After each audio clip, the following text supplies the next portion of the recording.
Heavenly Father, as I open my eyes to this brand new morning, I come before you with a heart full of gratitude and thanksgiving, not for a day that has already gone right, because it hasn't happened yet, but for the simple fact that you have handed me another one at all. Lord, before a single email gets answered, before a single dish gets washed, before I say good morning to anyone else in my house, I wanted to say it to you first. Good morning. Father, thank you for trusting me with today. There is a particular kind of quiet that only exists before the rest of the house is awake. The coffee maker hasn't started yet. No one has asked you for anything. The phone hasn't buzzed with the first request of the day. If you are watching this in that kind of quiet right now, stay in it a little longer before you do anything else. This morning is not about getting ahead of your to-do list. It's about getting in front of your day with God before your day gets in front of you. After 2 decades of writing prayers for people I will likely never meet face to face, I've come to believe that the order we do things in matters more than we realize. Most of us were taught to handle the day first and pray if there's time left over.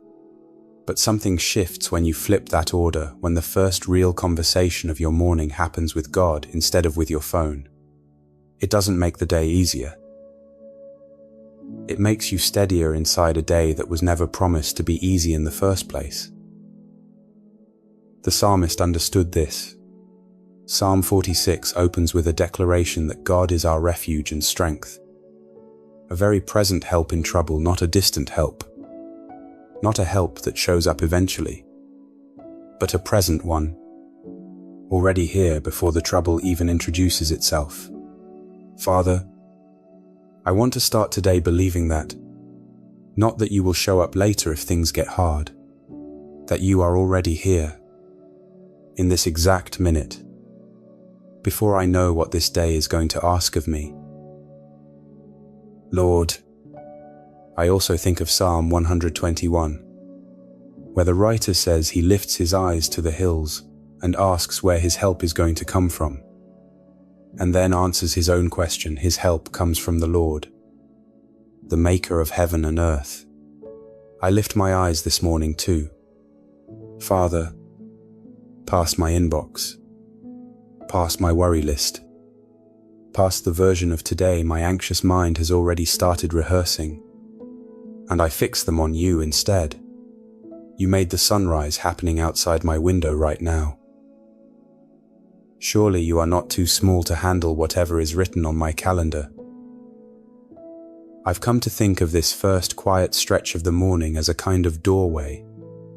Father, one I get to walk through on purpose every single day if I choose to.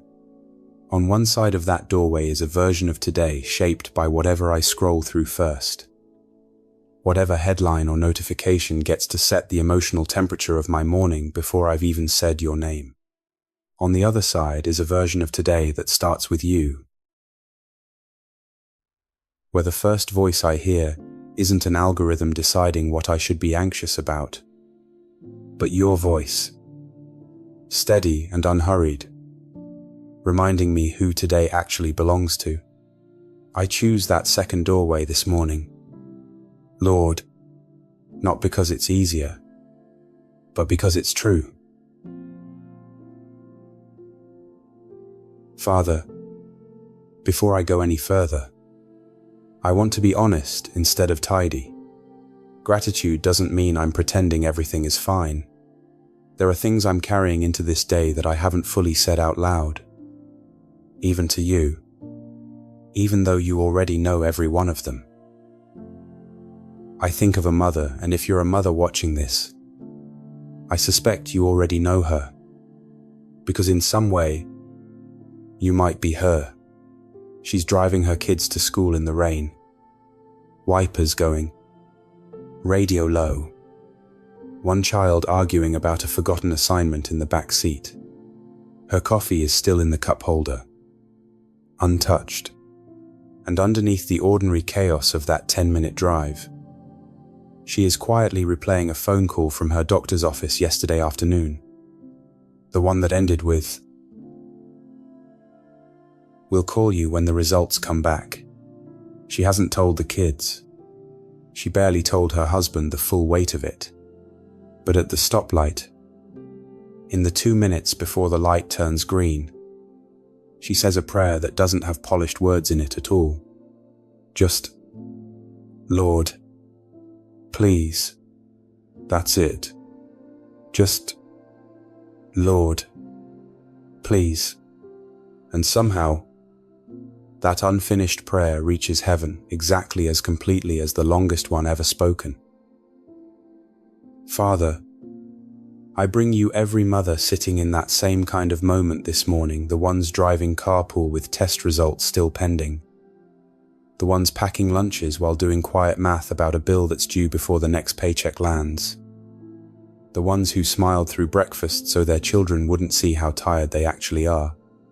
Lord, you are not fooled by the smile. You see what's underneath it. And I ask you to meet these women in the parts of today they haven't said out loud to anyone yet. I think, too, about the specific ache of raising children in a world that feels less predictable than the one we grew up in. The mother whose teenager has grown distant and monosyllabic, answering every question with one word, leaving her wondering what happened to the child who used to tell her everything. The mother whose adult child is struggling with something she can't fix from a distance. A job loss. A broken relationship. A battle with anxiety she recognizes because she's fought a version of it herself.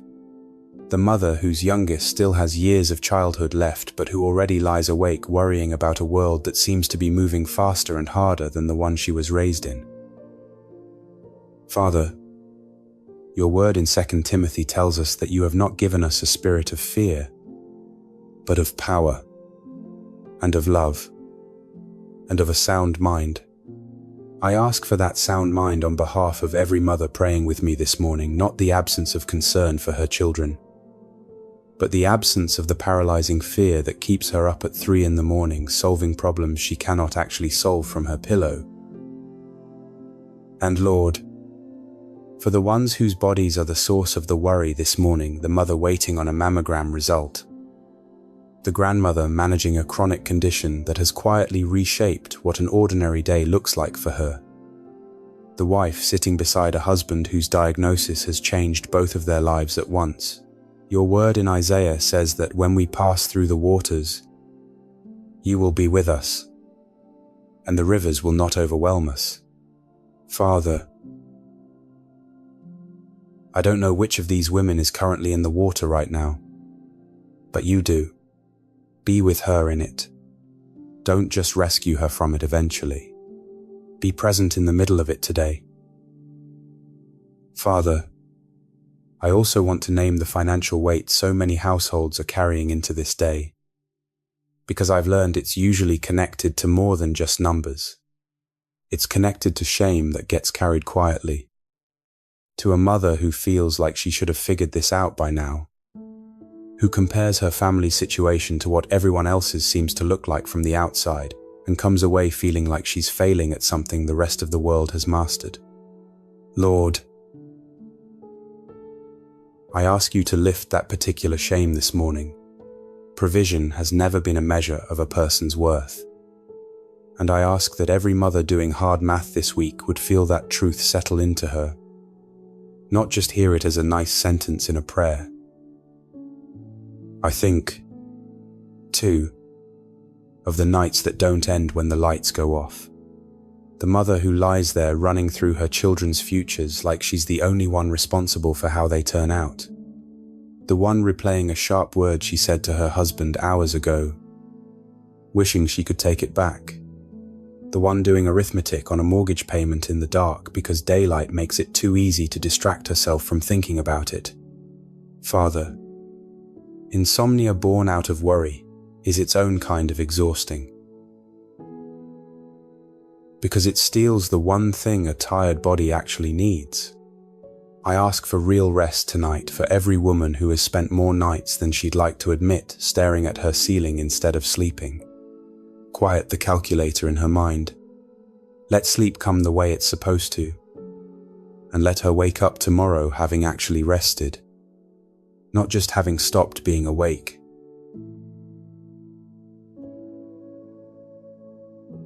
There's a small detail in the Gospel of Mark that I overlooked for years until someone pointed it out to me, and I haven't been able to read that passage the same way since.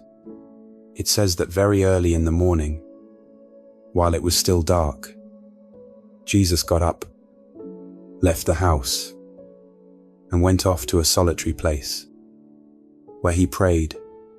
Think about that for a moment. This wasn't a man with an easy schedule. The day ahead of him was already full before it even started, crowds waiting, needs stacking up. People who wanted something from him the moment his eyes opened. And his response to that kind of day wasn't to rush into it faster. It was to get up earlier than the demand did, and hand the day to his Father before the day had the chance to hand itself to him first. I think that's worth sitting with this morning, especially for those of you whose days start the moment your feet hit the floor and don't really let up until you're back in bed. If the Son of God needed to withdraw before the noise started, we probably do too. Father, I want to follow that same pattern this morning. Before the noise of my day gets its say, I am giving you the first say. So Lord, I surrender this day into your hands before it has a chance to run away from me. I give you the parts of today I'm looking forward to and the parts I'm dreading. I give you the difficult conversation I've been putting off. I give you the meeting I'm nervous about, the appointment I don't want to go to, the phone call I know I need to make but keep finding reasons to delay. I give you my plans, and I also give you permission to interrupt them. Because your plans for today have always turned out to be better than the ones I would have written for myself. Your word in Matthew tells us to come to you, all who are weary and burdened, and you will give us rest, not rest as in nothing left to do, but rest as in a yoke that's actually manageable, carried alongside you instead of alone. Father, so much of what wears mothers down isn't any single task. It's the sense that they're carrying all of it by themselves, that if they set something down, no one else is going to pick it up. I ask you this morning to remind every tired woman watching this that she was never meant to carry today's weight solo. You are not a distant supervisor checking on her progress. You are a present partner, already carrying the heaviest part of the load she can't even see. And Lord, your word in John promises a peace that the world cannot give and cannot take away. I want that peace this morning, not the fragile kind that depends on nothing going wrong today, but the sturdy kind that holds steady even when something does. Give me that peace, Father, and give it generously to every mother, every grandmother, every tired heart who needed to hear this morning that surrender isn't giving up. It's simply putting the day into more capable hands than our own. I want to be specific about what surrender actually looks like on an ordinary Tuesday, because I don't think it's as dramatic as we sometimes make it sound. It isn't a single grand gesture. It's smaller than that. It's the mother who feels her shoulders climb up toward her ears in traffic, noticing and consciously letting them drop again while she says, "This is yours too." Lord, it's the woman staring at a full inbox who takes 30 seconds before opening the first email to say, "Order this the way you want it ordered, not the way panic wants it ordered." Surrender, most days, looks less like a mountaintop moment and more like 100 small handoffs, over and over. Every time the day tries to take back what you already gave to God 20 minutes earlier. Father, Give me the humility to keep handing today back to you every time I catch myself trying to carry it alone again. I know I will forget. Probably more than once before lunch. Remind me gently when I do.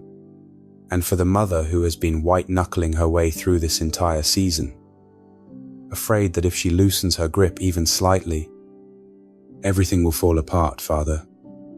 Show her that you have never once dropped what she's handed you. Not once. Not ever. Even on the days it felt to her like you had.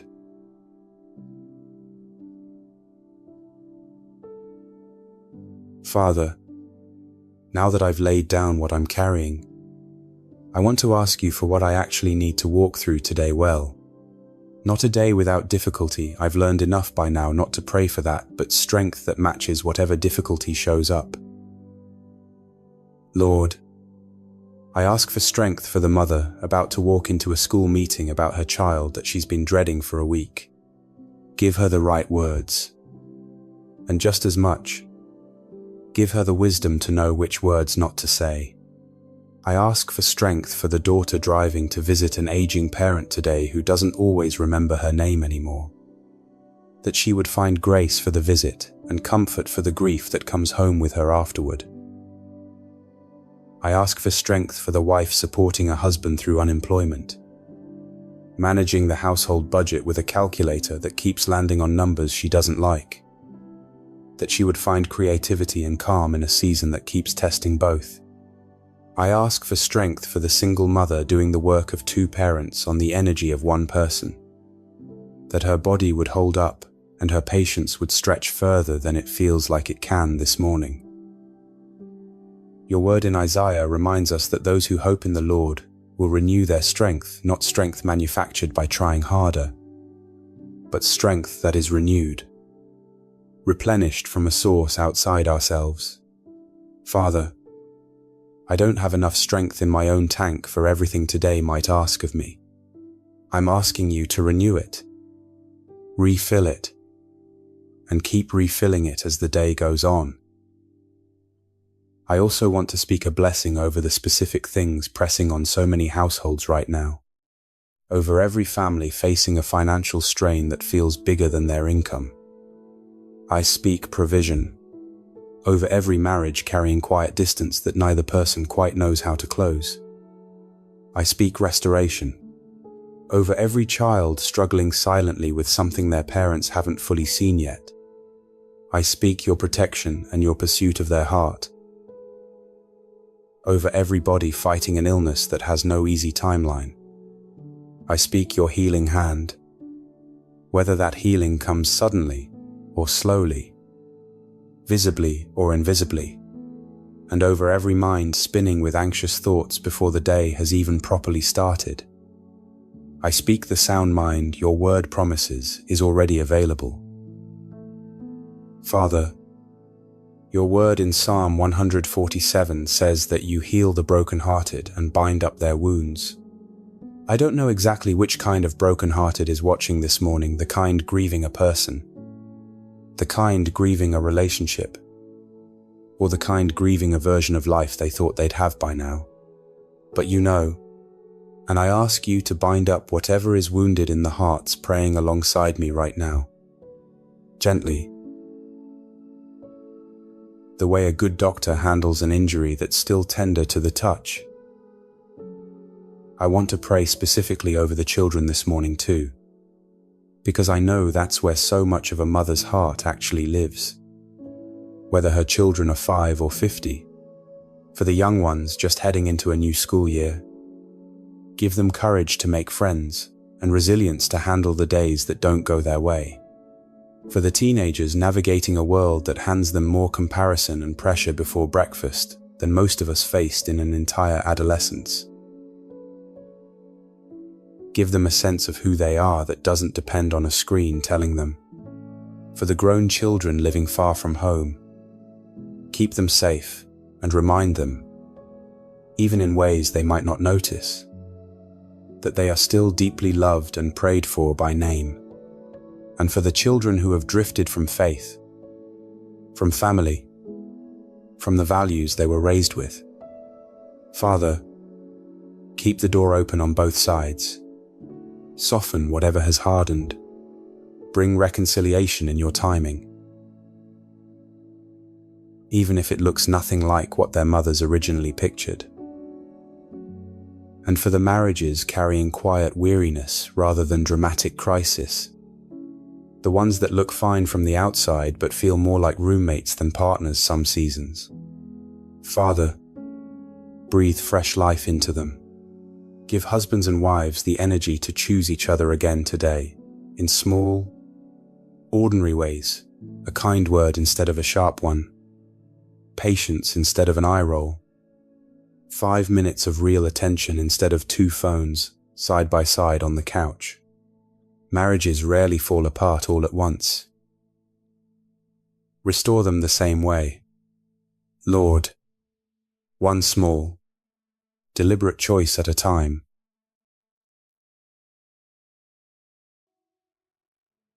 One of you wrote to me not long ago, and I've thought about her message more times than I can count since. She said she's a mother of 3. And most mornings, she doesn't feel grateful right when she wakes up. She feels behind before she's even out of bed. Running through the list of everything that has to happen before 8 a.m. She asked whether it was hypocritical to pray a gratitude prayer on a morning when gratitude is genuinely the last thing she feels. I told her what I want to tell you now, because I think a lot of us needed to hear it. Gratitude isn't a feeling you have to manufacture before you're allowed to pray it. It's often the thing prayer produces in you, not the thing you bring to prayer already finished. You don't have to feel thankful first. You can start with, Lord, I don't feel very grateful this morning, and still means please help me see what's true. And that is itself an act of faith. Some of the most honest gratitude I've ever read in a message from someone watching this channel started exactly that way, not with thankfulness, but with a willingness to be led toward it. Father, meet that kind of honesty this morning. It is worth just as much to you as the gratitude that comes easily. I wrote back to her that gratitude on a hard morning is a little like the widow's mite. Jesus pointed out in the temple, not much by the world's measure. Small and easy to overlook, but precious to God precisely because of what it costs the person giving it. A grateful heart on an easy day costs almost nothing. A grateful heart on a morning when you genuinely feel behind before you've even started, that costs something real. And I believe you treasure it exactly the way Jesus treasured that widow's small offering. Father, far more than the practiced, effortless thanksgiving of someone whose morning happens to already feel light. So if today is a heavy morning for you, if gratitude feels more like a decision than a feeling right now, I want you to know that decision still counts. It still reaches heaven. It is still, in its own quiet way, an act of worship. Father, as this prayer comes to a close, I don't want to rush past what we've actually done here together this morning. We didn't just recite words. We handed you a day before it started. We named burdens instead of hiding them. And we chose gratitude even in the moments it didn't come easily. That's not a small thing. That's the whole posture this channel exists to encourage. Morning after morning, one honest prayer at a time. Before I close, I want to leave you with something short to carry with you today. However this day unfolds, before the day asks anything of me, I will ask something of it first, that it be held in hands steadier than mine. Before the noise arrives, let the quiet have the first word. Before I carry anything today, let me remember who is carrying me. Father, thank you for this morning, for the chance to put today into your hands before the world got its hands on it first. Thank you for hearing the mothers, the grandmothers, the tired and the anxious and the quietly grateful. Everyone who paused here with me today, instead of rushing straight into the noise.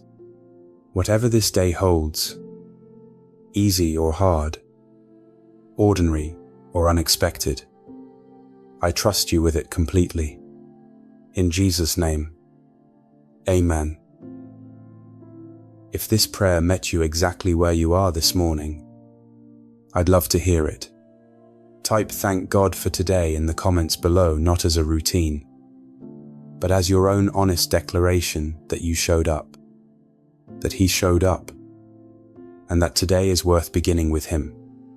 If someone in your life needs to start their morning this way too, a tired mother, a worried grandmother, a friend who's been carrying more than she said out loud, send this to them before your own day gets busy.